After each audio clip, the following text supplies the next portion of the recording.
Hi everyone! I'm excited to be speaking to you today about deaf culture in America and the controversy behind cochlear implants. I know you've been reading a little bit about disabilities, and in particular the deaf. Our goal today is to get a deeper understanding of deaf culture and try to understand why the cochlear implant has been such a difficult issue. I hope by the end of this presentation you can see that it's not a simple question. It's actually a very complex issue. So try not to form your opinion too quickly. So to begin, let's make sure we're all on the same page about what is a cochlear implant. The cochlear implant is an operation that allows a deaf person to experience sound. It does this by sending electrical impulses to the acoustic nerve. There are 4 parts, as you can see in the diagram. 2 parts are external. There's the microphone or speech processor and the transmitter. And then there is the receiver, which is surgically attached to the skull, and electrode fibers, which are implanted within the cochlea. So here's what it looks like in real life, as you can see on this infant. Just above the ear is the microphone, and then sticking on the head is the transmitter. Both of these 2 pieces can come off, and the transmitter kind of sticks like a magnet because remember, the receiver is surgically implanted right there on the skull. It's important to know that the implant is more successful the younger the individual. So for example, this infant will grow up, they'll be used to hearing sound, they'll have an easier time learning what sounds mean and learning to make speech, whereas an older child or adult can have a very difficult time learning what sounds mean if they've never experienced that before in their life. Some other things to keep in mind. Hearing with the implant is not the same as natural hearing. Natural hearing is much more nuanced. It's easier than listening or hearing with a cochlear implant. For example, a deaf child with a cochlear implant will have to work a lot harder to learn to interpret sounds than a natural hearing child would. Also, it is permanent. Although, as we mentioned, you can take the 2 pieces off, the 2 parts that are surgically implanted cannot be removed. As we can imagine, there are many positive attitudes surrounding the cochlear implant. We can all agree that this is amazing technology. We have improved hearing, which leads to improved ability to learn speech, and it gives a deaf person the opportunity to interact more with the hearing world. And some say this leads to more opportunities in terms of education, career, and social life. So, if you're hearing and you've never thought about it before, you might be thinking, why not? Why is this such a controversy? Why would a deaf person not want to hear? Why would parents of a deaf baby not want to have this operation for their child? Well, actually, there are many strong opinions against the implant, and for good reason. But in order to understand that perspective, we need to know a little bit more about deaf culture. So we'll come back to this question in a minute, so hold on to it for me. So let's talk about deaf culture. Just like any minority group, the deaf have their own unique culture, and it starts with their own language, American Sign Language, or ASL.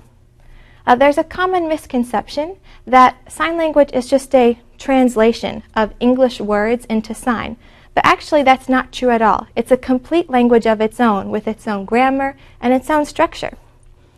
Also, the deaf have their own traditions. They have their own sports teams, schools, churches, and one of the important parts of deaf culture is a love of storytelling. There are many things that bring deaf people together. One of the most important is the shared experience of growing up a minority in a predominantly hearing world. They have their language in common. In our society, typically a person doesn't learn sign language unless they have a specific reason to, which causes many deaf people to be isolated. So they come together because they can speak sign language. If you look at American history, the deaf have been historically discriminated against, and they've come together to fight this discrimination. Just one small example is the fact that sign language was actually not accepted in this country until about the mid-20th century, which is surprising for us now. And it's also important to know that Many deaf individuals don't want to be hearing. They don't see their hearing as a disability. Instead, they see it as an important part of their identity, part of who they are. I'd like to share a quote with you by Marlee Matlin. She is a famous deaf actress and very outspoken about the issue.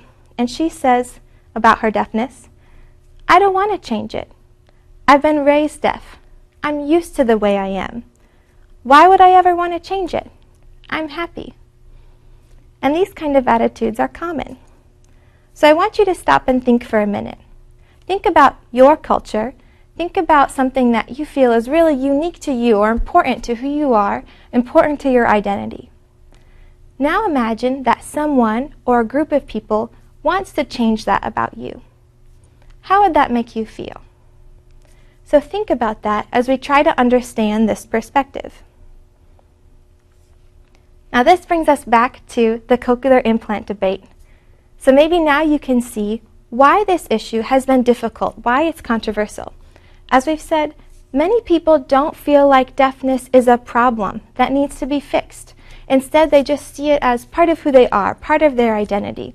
Some people say they feel like, I can do whatever I want, just like a hearing person can.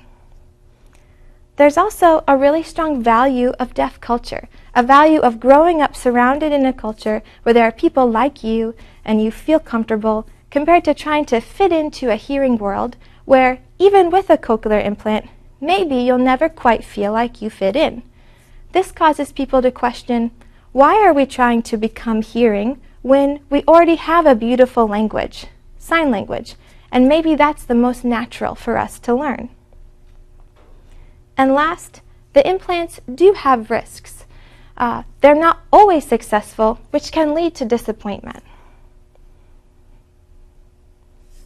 So to conclude, I hope you can see that it's really not simple. The question of whether or not to get the implant is very personal and very difficult. It depends on the individual. It's especially difficult for parents who have to make a decision for a child that will affect that child the rest of their life. Some parents decide to try to give their child the most opportunity by giving them the implant and teaching them sign language from an early age so they can try to be a part of both worlds.